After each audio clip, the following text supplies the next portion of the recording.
सभापति, उपसभापति महोदय,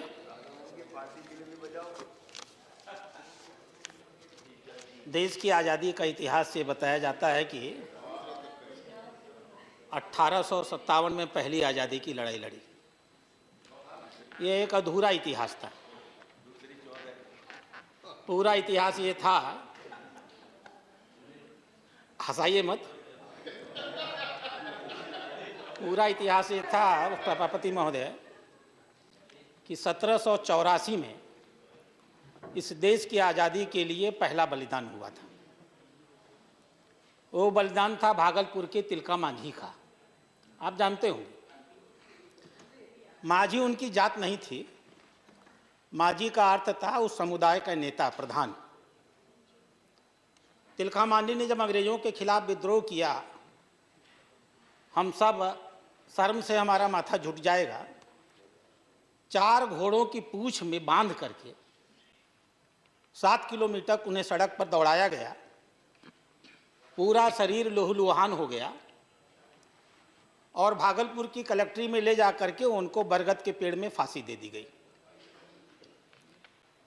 सुप्रसिद्ध उपन्यासकार महाश्वेता देवी ने उनके ऊपर एक किताब भी लिखी है।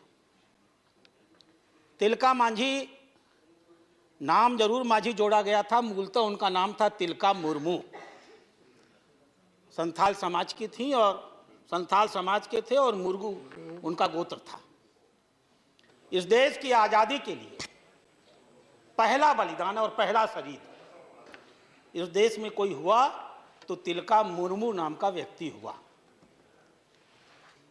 बात बिरसा मुंडा तक गई है, बात अल्लूरी सीतारामा राजू तक गई है। दूसरा सबसे बड़ा बलिदान हुआ अध्यक्ष महोदय, प्रथम स्वतंत्रता आंदोलन के 1 साल पहले 1856 में। वो संथालों का विद्रोह था। आपका ही क्षेत्र था वो भी, उस समय तो सब एक होता था। 4 भाई थे। 4 भाइयों के नेतृत्व में 50,000 संथालों ने अंग्रेजों के खिलाफ आज़ादी की लड़ाई लड़ी थी। और उन चारों भाइयों का नाम था सिद्धो मुर्मू, कानो मुर्मू, भैरव मुर्मू और चांद मुर्मू। 2 मुर्मुओं की हत्या कर दी अंग्रेजों ने और 20,000 संथालों को मार डाला। शायद इतना बड़ा कांड जलियांवाला बाग भी कांड नहीं रहा होगा और शायद इतना बड़ा कांड मानगढ़ का भी कांड नहीं रहा होगा। 20,000 संथालों और 2 मुर्मू भाइयों की हत्या। आज से ये करीब 100-200 साल पहले की बात है उपसभापति महोदय। कितनी शर्मिंदगी का एहसास होता है जब देश की आज़ादी हुई तो आज़ादी का इतिहास लिखने वालों ने लिख दिया, दे दी हमें आज़ाद बिना खदक बिना ढाल। इतिहास के पन्नों से वो जिन्होंने देश की आज़ादी के लिए अपना बलिदान किया था, उनके इतिहास को मिटा दिया गया। आश्चर्य होता है। ऊपर जब वो बैठते होंगे और सोचते होंगे, वक्त जब गुलशन का था तो लहू हमने दिया, बाहर आई तो कह दिया तेरा काम नहीं। और इतने सालों के बाद, आज़ादी के 70 सालों के बाद, हम गर्व के साथ कह सकते हैं उपसभापति महोदय, आदिवासी समाज जो इस देश का तकरीबन 8.5% का हिस्सा है, करीबन 10.5 करोड़ आदिवासी इस देश में रहते हैं। आज़ादी के 70 सालों में देश भर में पहली बार किसी ने आदिवासी समाज को सम्मान देने का काम किया तो हमारे प्रधानमंत्री नरेंद्र मोदी जी ने किया। और कहां से उठाकर कहां पहुंचाया। एक सामान्य धरातल से उठा करके उन्होंने कहा कि मैंने आदिवासी समाज के लोगों को सामाजिक अधिकार दिया है, आदिवासी समाज के लोगों को आर्थिक अधिकार दिया है, आदिवासी समाज के लोगों को सांस्कृतिक अधिकार दिया है। लेकिन लोकतंत्र में जब तक राजनीतिक अधिकार नहीं दिया जाएगा, समाज स्वीकार नहीं करेगा। और उन्होंने श्रीमती द्रौपदी मुर्मू को भारत का प्रधानमंत्री, राष्ट्रपति बनाकर हम लोगों के बीच में प्रस्तुत कर दिया। यह बात मैं जानबूझ करके कह रहा था। हमारे मनोज झा जी अभी भाषण दे रहे तो कह रहे थे कितना अच्छा लगता जब राष्ट्रपति अपने मन का भाषण पढ़ते।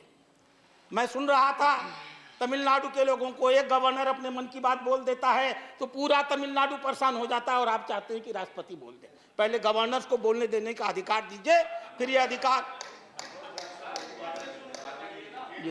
नहीं, आरजेडी के तो एक कहने को हैं, आरजेडी के तो सिर्फ शरीर है इनका, हाँ अध्यक्ष महोदय, उपसभापति महोदय, मैं चूंकि पेशे से डॉक्टर हूं, महामहिम राष्ट्रपति ने चिकित्सा के बारे में कुछ बहुत महत्वपूर्ण बातें की। उन्होंने चर्चा किया है इन्फेंट मोर्टेलिटी की, उन्होंने चर्चा किया है कोविड की, और उन्होंने चर्चा किया है आयुष्मान भारत की। इसलिए मैं अपने आप की सारी बहस को मैं सिर्फ स्वास्थ्य की बहस तक सीमित रखने का प्रयास करूंगा। मैं तुलना नहीं दूंगा, मैं ये भी नहीं कहूंगा कि इसके पहले कुछ नहीं हुआ, लेकिन एक सत्य है कि 2013-14 में स्वास्थ्य का बजट कुल मिलाकर के 33,700 करोड़ होता था, सिर्फ 33,700। हमारे माननीय प्रधानमंत्री ने 2022-23 में स्वास्थ्य विभाग का जो बजट प्रस्तुत किया उसमें 86,200 करोड़ रुपए की व्यवस्था।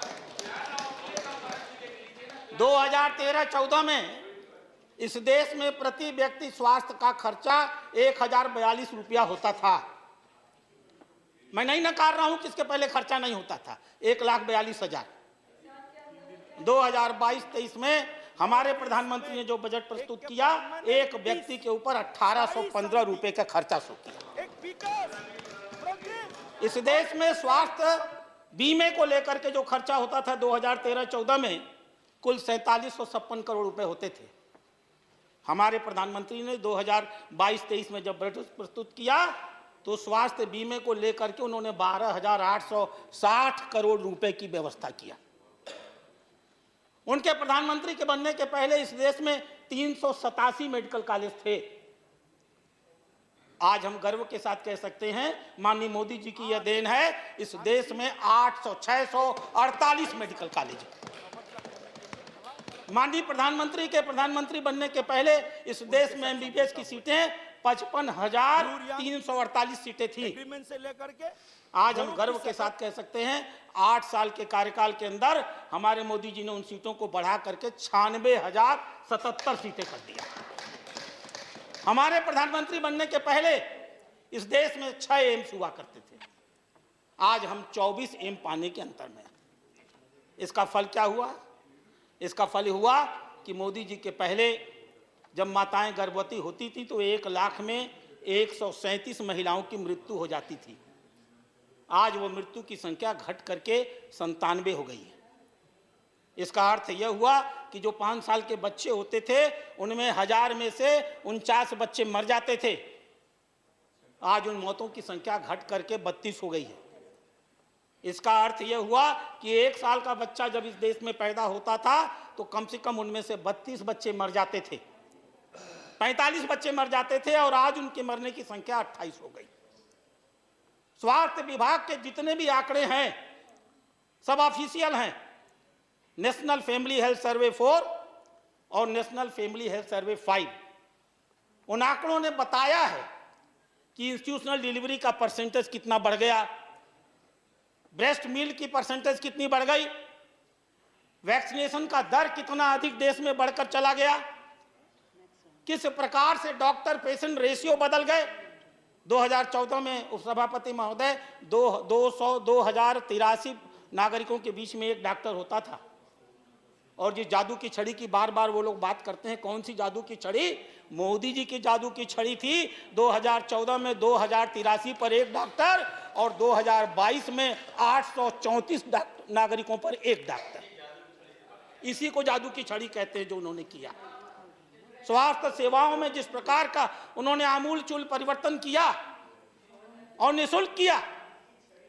हमारी माताएं और बहनें जब गर्भवती होकर के जाती थी तो हम आज गर्व के साथ कह सकते हैं उनमें से कम 54% महिलाएं ऐसी थीं जिनको निःशुल्क मेडिसिन मिलती थी, 53% महिलाएं ऐसी थीं जो जिनको निःशुल्क जांच हुआ करती थी, 66% महिलाओं को पूरा भोजन मिला करता था, और कम से कम 46% ऐसी महिलाएं थीं जो गर्भवती होने के बाद जिनको गाड़ियों में बैठा करके सुरक्षित घरों में भेजा जाता था। अध्यक्ष महोदय, चर्चा हो रही थी कोरोना की।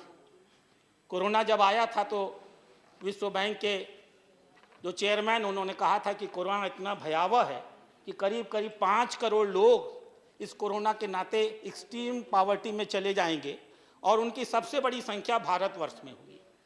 और अभी 4 दिन पहले मैं उन्हीं डेविड मालपास का बयान पढ़ रहा था। उन्होंने कहा कोरोना के मैनेजमेंट में भारत ने जो कुछ किया वो पूरी दुनिया के उदाहरण के रूप में सामने है। पूरी दुनिया भारत से चिकित्सा और कोरोना की व्यवस्था के बारे में सीख सकती है। पूरी दुनिया जान सकती है कि सीमित आर्थिक आय के बावजूद ईमानदारी के साथ सेवा करने का जज्बा हो तो नागरिकों की सेवा कैसे की जा सकती है। बात अभी प्रति व्यक्ति आय की हो रही थी। मैं एक आंकड़ा आपके सामने अध्यक्ष महोदय रखूं। आय से कुछ नहीं होता।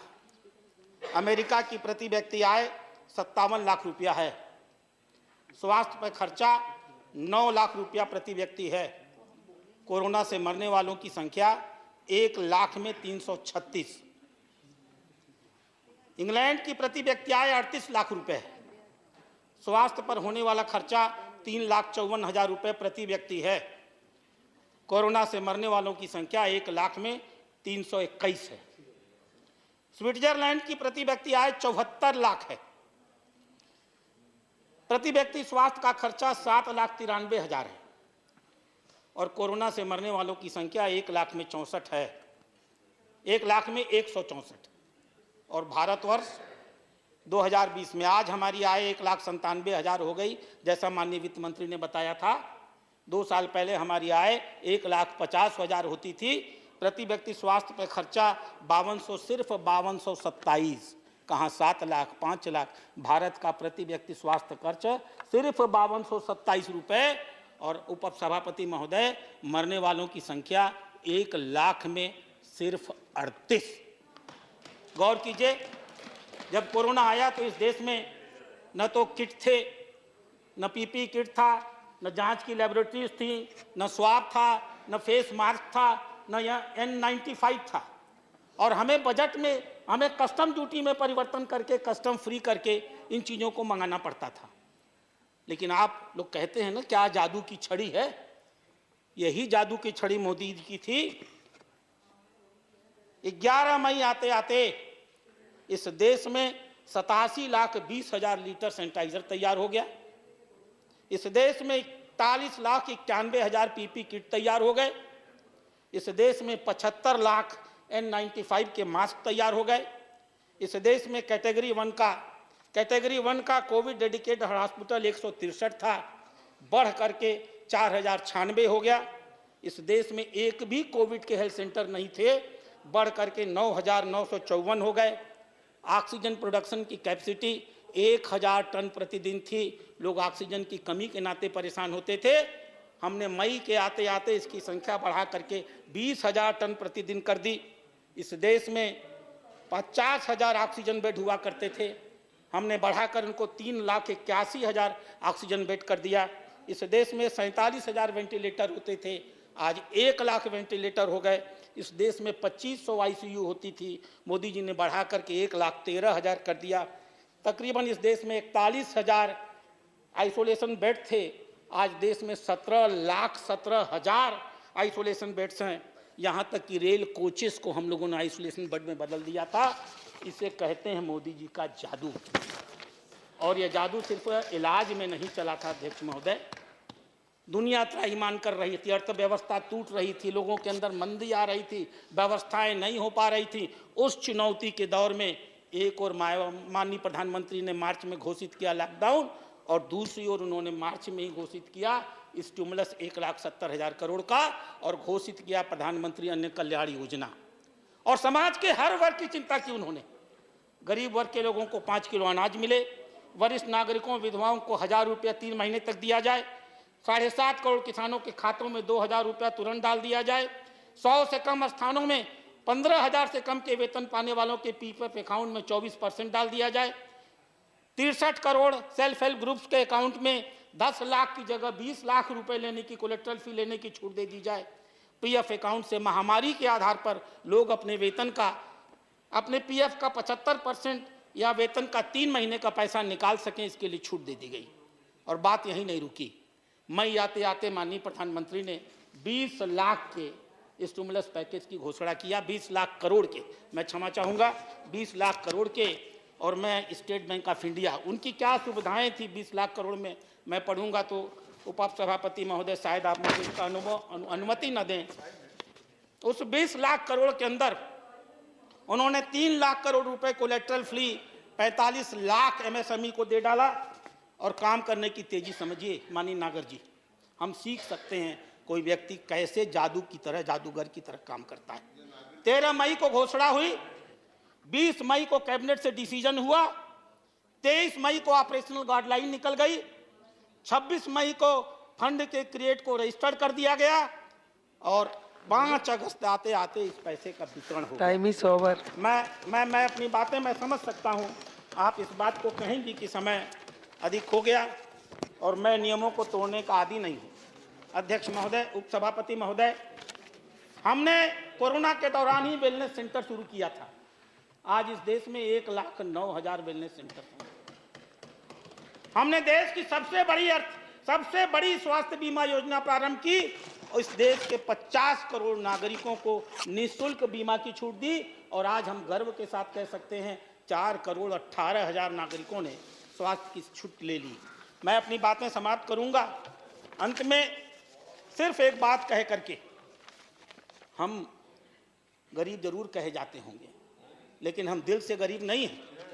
कोरोना हुआ, अमेरिका में दवा की कमी हुई, आपको याद होगा। देश के दुनिया के अधिकांश देशों में दवा की कमी हुई। हम गर्व के साथ कह सकते हैं तकरीबन इस देश में 100 ऐसे देश हैं जिन्हें भारत से, जिसमें अमेरिका भी शामिल है, जिन्हें भारत से हाइड्रोक्सीक्लोरोक्विन और पैरासिटामोल भेजने का काम किया गया है। आप गौर करिए, उसी दौरान ऑपरेशन वंदे मातरम चला था। हमने 37,000 भारतीय नागरिकों को सुरक्षित बाहर लेने का काम किया था। उसी दौरान ऑपरेशन समुद्र सेतु चला था। हमने मालदीव से 1200 नागरिकों को लाने का काम किया था। हमने जहाज चलाकर देश के कोने कोने में हमने कुल 751 जहाज चलाए और देश के कोने कोने में कोई ऐसा क्षेत्र न हो जहां दवा के अभाव में हमारे नागरिक मर सके। हमने दवा पहुंचाने का काम किया था और हमने सिर्फ अपने नागरिकों की नहीं, हमने दुनिया के नागरिकों की चिंता की। मैं अपनी बातें खत्म कर रहा हूं। 52,000 विदेशी नागरिकों को, 80 देशों के विदेशी नागरिकों को हमने इस देश से उनके देश में सुरक्षित भेजने का काम किया था। यह काम अगर किसी ने मोदी ने किया, मैं अपनी बातें खत्म करूंगा। अध्यक्ष महोदय, उपसभापति महोदय, गीता में एक श्लोक है, आश्चर्यवत पश्यति कश्चिदेनम आश्चर्यवत वदति तथैव चान्यम आश्चर्यवच्चैनम अन्यः शृणोति श्रुत्वापेनम मातु वेदन कश्चन। आप इसका अर्थ समझेंगे। कुछ लोग आश्चर्य के साथ देखते हैं, कुछ लोग आश्चर्य के साथ बोलते हैं, कुछ लोग आश्चर्य के साथ बताते हैं, सुनते हैं। जो देखते हैं, जो बोलते हैं, जो सुनते हैं, समझ नहीं पाते। मोदी जी के साथ ऐसा ही है। हम सब उन्हें देखते हैं, समझ नहीं पाते। लोग बताते हैं, समझ नहीं पाते। करोड़ों नागरिक सुनते हैं, समझ नहीं पाते। देश का इतिहास आने वाले समय में, जैसे महात्मा गांधी के बारे में कहता था कि लोग विश्वास नहीं करेंगे कि हाड़ मास का कोई महात्मा गांधी पैदा भी हुआ था। आने वाले 50 सालों में वो दिन आएगा जब लोग कहेंगे कि इस धरती पर कोई मोदी जैसा प्रधानमंत्री भी पैदा हुआ था, शायद कोई विश्वास न करे। धन्यवाद।